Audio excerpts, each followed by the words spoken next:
Hello everybody, Cal here, bringing you another Pokemon video.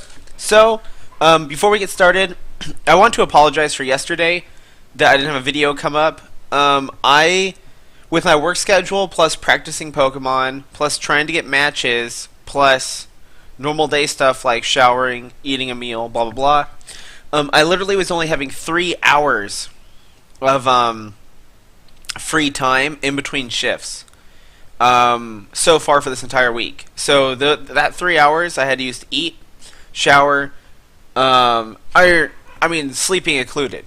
And that's only getting that's if I get 8 hours of sleep. So I basically had 3 hours of free time in between work shifts, and it's to be like that all week. It's ridiculous work right now. So hey Link, get out of that. Get out of those. Come on. Link, stop. Get out of my clothes, please. Thank you. Alright, cool. In the 3 hours of free time I had yesterday, I tried to do some matches. I didn't lose any, which is really, really cool, but the problem was every single match was either really boring and one-sided, or my opponent would, like, disconnect his Wi-Fi at the end of the match. Sometimes even after forfeiting, because, you know, dick move. So I didn't end up actually having any replays to commentate, and while I did have one saved for an emergency, just like that, for some reason, I don't know why, but I didn't even think about recording it until just now when I noticed that I had two. So that happened. I think my cat just knocked a spider off the wall into my bedding, and now I'm like a little worried about that. You better not put a spider in my bed. Link! Hey! Oh my gosh. Okay, guys, I'm gonna stop yelling. He's ruining all my clothes. He's such a bastard.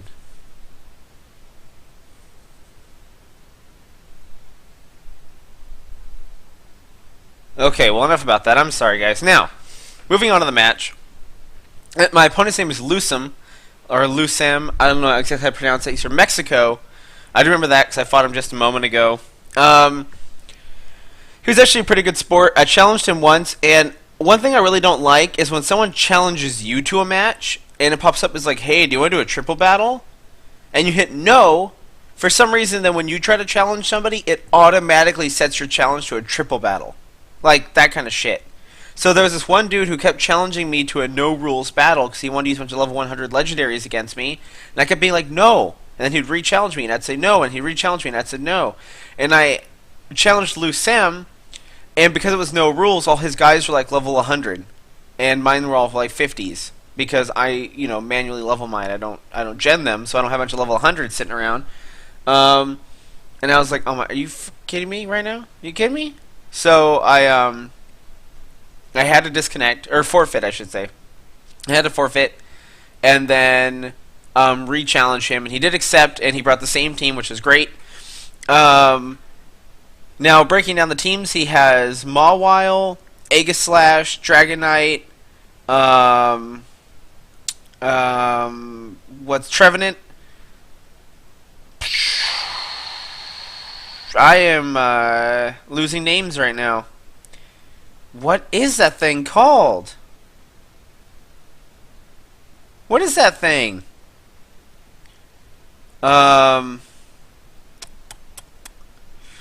It's a moth and it's fire. Starts with a V, I want to say.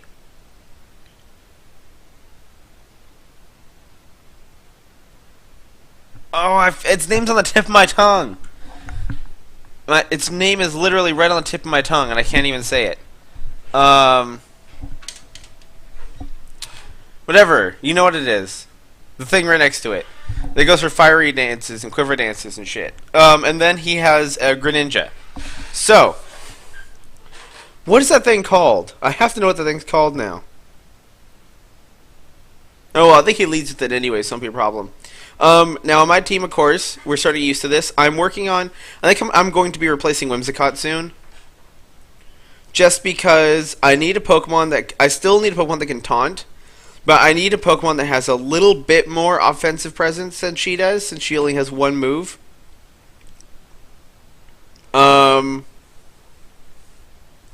But as of right now, Whimsicott is great. Don't get me wrong, Whimsicott pulls her weight. She is not a bad Pokemon, but I feel like if the only place this team is lacking right now is in Whimsicott. But not in Taunt. It needs the Taunt, but I don't know. I don't know, actually, I could be wrong. Maybe I should trade my Mega. I think maybe I should trade my Mega. Maybe that's what I'll do. I'm not sure yet. We'll see. Now, looking at the teams, his very first match, we only did one turn. And he led with Greninja and he went for Toxic Spikes. So now I know he has that at least. Volcarona, that's what it's called. We got it. Got the name. And that's it. Because literally it was one turn and then I realized that his Greninja was level 65. And I was like, oh, wait a second. I didn't challenge him to normal battle, did I? So all I knew going into this was that he had Toxic Spikes on his Greninja, and that's it. Yeah, so let's go ahead and get into the match. Oh, yeah. So I was predicting that he wouldn't lead with Greninja again, because that'd be too predictable. So I figured he would either lead off with his Dragonite and try to get the Dragon Dance up, or he'd lead off with his Volcarona and try to get a Quiver Dance up. And last time I led off with my Mienshao, so I figured he might lead off with Volcarona, trying to get a Flame Body on me or something. I don't know. I believe I lead off with Mienshao again just to be safe. But I'm not sure. Let's go ahead. Wow, I already forgot what I lead with. Well, we'll see in the battle, though. So here we go. That is Mr. Lucem himself with his fancy shirt with his stains all over it. That shirt's actually white. He just spills his chocolate milk a lot. No, he does lead off with his Greninja again. That's right, I was wrong. I was expecting Volcarona. He brought out Greninja. I don't know why he switched. But he sends in his Trevenant, which is fine with me because I'm able to get my Toxic Spikes up for free. I already figured he wouldn't have the extra sensory since he had Toxic Spikes. I don't know why. I just felt like he wouldn't have both. In favor for some of the more common moves.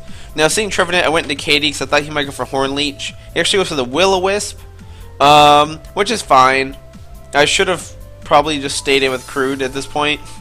But to be honest, Crude definitely has more use on this team than Katie. Against this team than Katie. He does withdraw Trunk now and goes into Dora, which is going to be his Dragonite, Dora the Dragonite. And I go for Taunt, which is great because I didn't want any Dragon Dance shenanigans to come up. I went for Taunt expecting him to switch out anyways, and so, you know, there we go. Luckily it was this, so now there's no Dragon Dances. I went ahead and went for Cotton Guard, though, expecting that he might just straight up go for the Fire Punch. And he does, so that was perfect. And I'm going to eat this up pretty well, granted that it's a Dragonite doing Fire Punch. But the reason why I didn't want to attack this because I know it has this multi-scale right now, and I'm guessing it's probably a weakness policy, and I really didn't want to proc weakness policy. But I decided at this point I might as well just go ahead and attack, so I believe I am going to go for my Moonblast here, figuring that there's any Pokemon that is okay with proccing weakness policy against, it would be him getting it against Katie. Moonblast, though, is going to do nothing to Volcarona, of course, being resistant to it.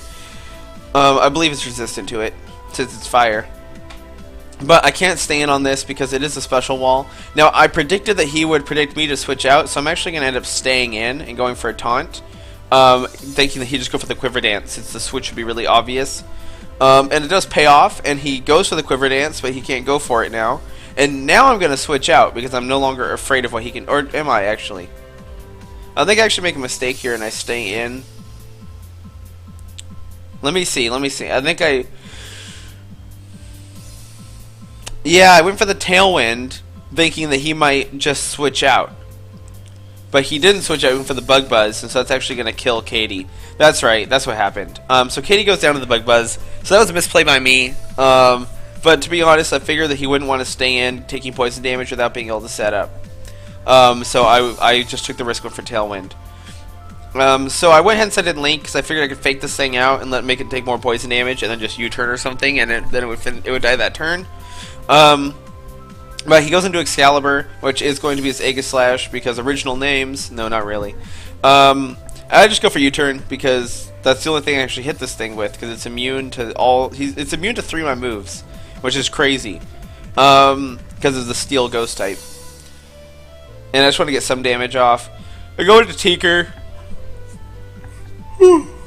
Pardon me. Even after a sword stance, though, I'm not too worried about this, but this is another Pokemon that potentially could have been weakness policy, but the U-turn actually helped me scout what its item was and its leftovers.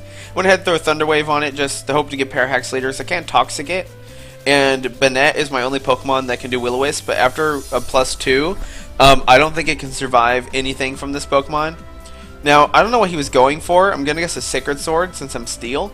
But, obviously, it didn't go off because of the Parahax, so Parahax working in my favor. I thought I'd go ahead and attack this turn, though. Because I'm a special, so if he King Shield, it wouldn't matter. And if he didn't, I'd hit him while he's open. He goes into Trunk, and Trunk's going to take this move just fine. He doesn't get poisoned, but he turns out to be carrying the Lum.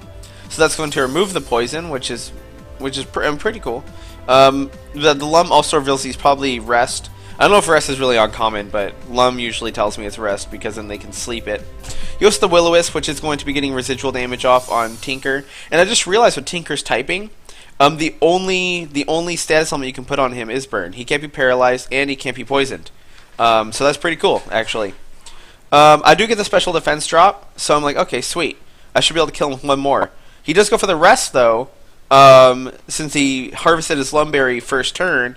But since he does have the special defense drop, even though he's going to go back to full health, he's not going to really end up recovering that much health by the end of the turn, because as you're about to see here with the Flash Cannon, it's going to take him back down to right back down to the yellow, I believe. Yeah, right back down to the yellow.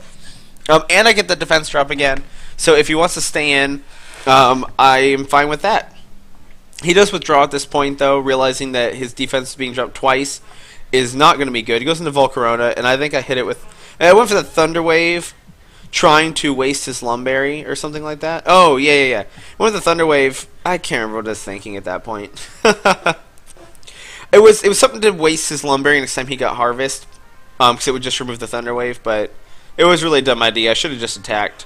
Volcarona goes for Roost, I guess predicting the switch. I should have went for Volt Switch predicting that. But I didn't want to risk losing Tinker so early on, since, as we all know, Tinker is a beast. He withdraws at this point, and I believe I went for Hex, just to hit anything. Let me see, make sure that's right. Yeah, I went for Hex because I figured that anything that came in would get a status element, but Greninja resisted, of course, being dark, so it does literally almost nothing. And I'm going to go for Scald, because I figure that if he keeps changing elements around, at least Scald will be neutral if he turns water. Also, Grass Knot, but that's a horrible move against Tentacruel, because Tentacruel doesn't care about Grass Knots. So I went ahead and just went for the Scald. He's being resistant to it now, I think, because he turned Grass, so that really sucks. I don't know if he went for Grass Knot predicting the water move, or if he went for Grass Knot thinking that it would kill me.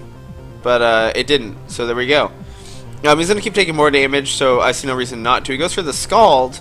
Now watch this. Scald hits Crude, and guess what happens, guys? I get burned. So, damn, that sucked. The whole team just get burned. I went for the Sludge Bomb, just in case he wanted to do Grass Knot again. I get the crit. I think that might have actually mattered, though Greninja would have died this turn anyways from the poison, so, you know, whatever. So that's Greninja down, which is amazing, because Greninjas are always fun to get rid of. He goes into Excalibur here. Now, I went for Scald.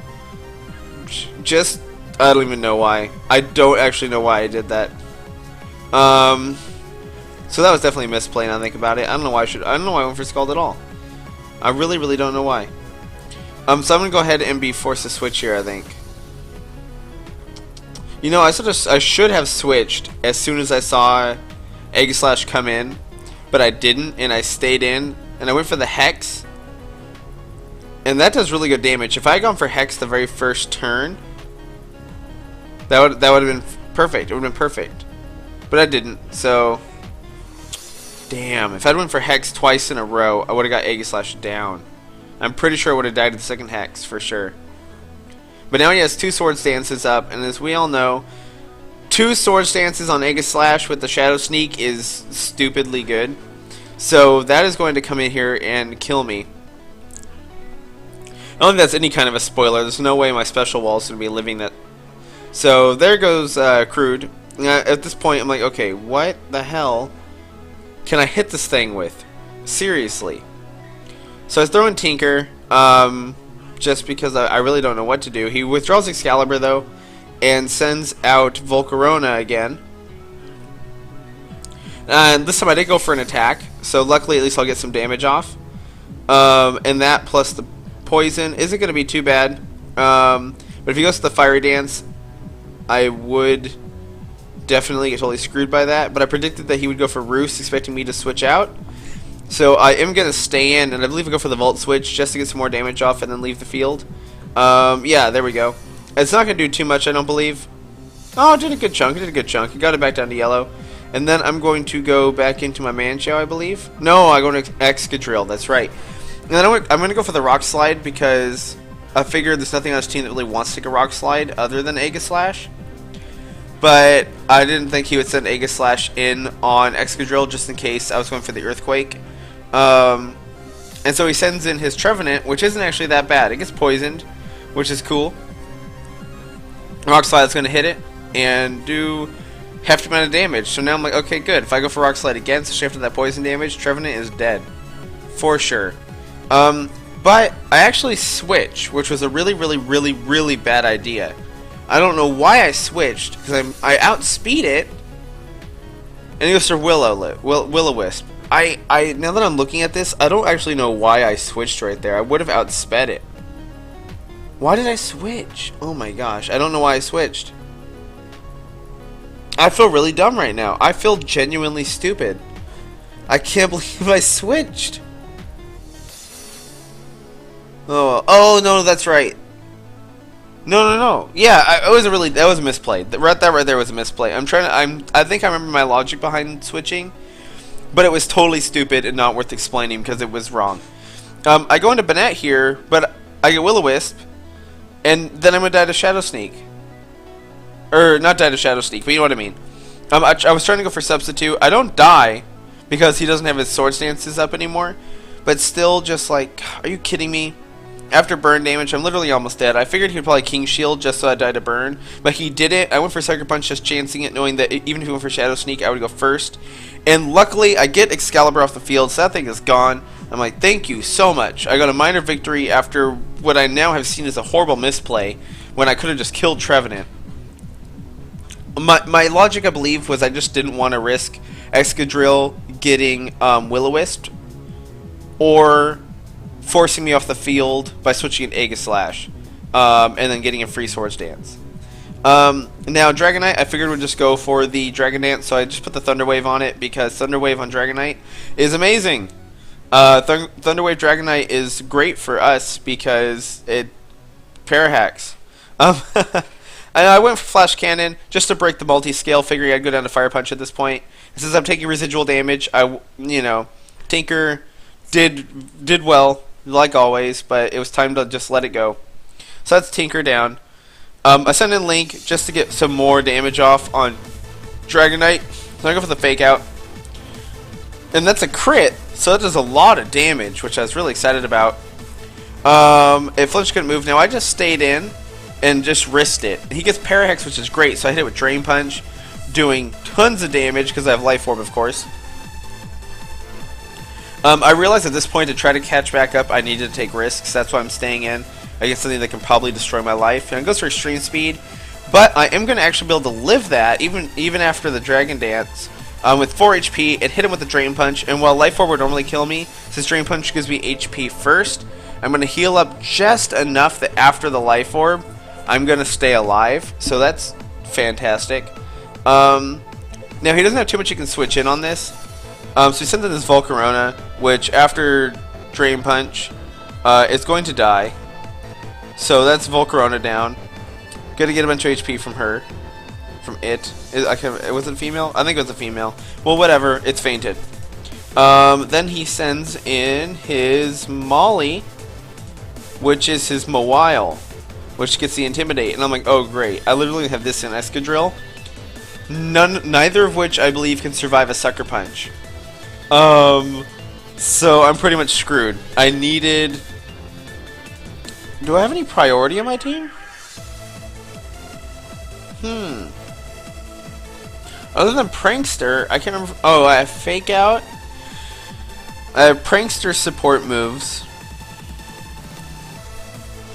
I don't really have any like straight up priority. I don't think like ice shard, quick attack, extreme speed. I don't think I have any of that. What are some of the other ones? Mach punch. I don't think I have any priority. Huh. That is actually good to know. I don't have any priority. That's something I might need to work on with whatever Pokemon I bring in next, is to put some priority on it. Now, but as I said, nothing can live the Sucker Punch, and I don't have any moves that aren't attacks on Excadrill, so I had no choice but to attack. And since I'd be locked into whatever I did anyways, I had to go for the Earthquake. Because even if I did something else that wasn't an attacking move to avoid Sucker Punch, I would never be able to win the match regardless. So, good game, Lucem. I'm starting to see what you meant, though, Azus. Because I also don't really know what to do about Mega Mawwiles other than Banette will-o-wisping them, and then that's it. Hoping that everything else doesn't die to it. So good match, though. Good match, Lucem. Good team. I mean, I don't really have anything bad to say about it. I like it. You have lots of coverage for stuff. It's good. It's good. My team definitely needs more priority more priority, really. I need something with taunt and priority. I don't know if that exists. I'll have to go down. I'll have to go on Showdown and check it out. Now, I'm also going to be working on. This isn't going to affect you guys because my schedule's always been kind of random in when things get uploaded. But just so you guys know, I do now have like a system I'm going to be going by where I'm going to continue to do daily content. I miss a day here or there, but you know, I'm a human. That's going to happen. But every single day, I'm going to get up a battle, whether it be a live commentary, whether it be versus YouTuber, whether it be a fan submission, etc., etc. And then on my days off is when I'll do my breeding. So basically, what's going to happen is once a week, you should see a new Pokemon pop up, or the team change up a little bit. You know, so I think that'll try to keep it exciting. So yeah, there we go. If you guys have any advice or criticism for me or my opponent, make sure to leave it in the comments below, because I will obviously read it, take your criticism, and then be able to improve my game with it. And also, even though with how small the channel is at the moment, Lucem probably won't ever see the criticism you leave for him. It is always beneficial to your own skill to constructively criticize other people. You know, you might notice something that you yourself do, but until you saw someone else do it, didn't realize that it might have been a bad idea or something that you shouldn't do. So definitely do that. If you just want to say hello or anything, let me know in the comments, because I love to talk to you guys and interact, and there's only a few of you I actually get to talk to. I see some of you that talk to each other, but none that talk to me. So talk to me, guys. I love you. I want to be included. Come on. No, I'm joking. I mean, I'm not joking. I do want to be included with you guys, but you know what I'm saying. Yeah, excellent. I'm glad to be back making videos after yesterday. I know I only missed one day, but I feel like when I miss a day, like I let you guys down. Oh, that's right. That's right. Also, I think I'll make another video saying this because because someone might not watch this part. But I've gotten 2 people so far who sent me messages on YouTube saying that they were leaving comments and then YouTube wasn't actually posting them. So like they would post a comment and then go back to the video and the comment would be gone. And like one of them thought I was deleting their comments and they didn't know why. Someone else was just like, my comments aren't showing up. I don't know what's going on. So I don't know if it's a YouTube thing and they fixed it, or I mean I don't think it's anything I did, because I haven't changed my settings. I haven't told it to like keep people off the channel or anything like that. I haven't told it that I have to approve comments. I've just told it to put them up. The only words I banned were racial slurs, just because I don't want the comments turning into some kind of like racial hate war. And so that's the only things that I banned was racial slurs, and I really doubt any of you guys were using a bunch of those, and that's why you weren't allowed to comment on the channel. So again, if you're someone who's left a comment and I haven't responded to you, because I respond to every single comment left to me, so if you're not sure if you left a comment that didn't show up, if I haven't responded to you, that's how you know. So just send me a message, let me know that you're trying to comment and it's not letting you, and then I'll just put you as a VIP on the channel, which means that YouTube is not allowed to block you no matter what. as long as you're commenting on my videos, and that'll prevent you from doing it. It's fixed the other two problems. So, alright guys, again, thank you so much for watching. I appreciate every single one of you, and I'll see you guys tomorrow in the next video.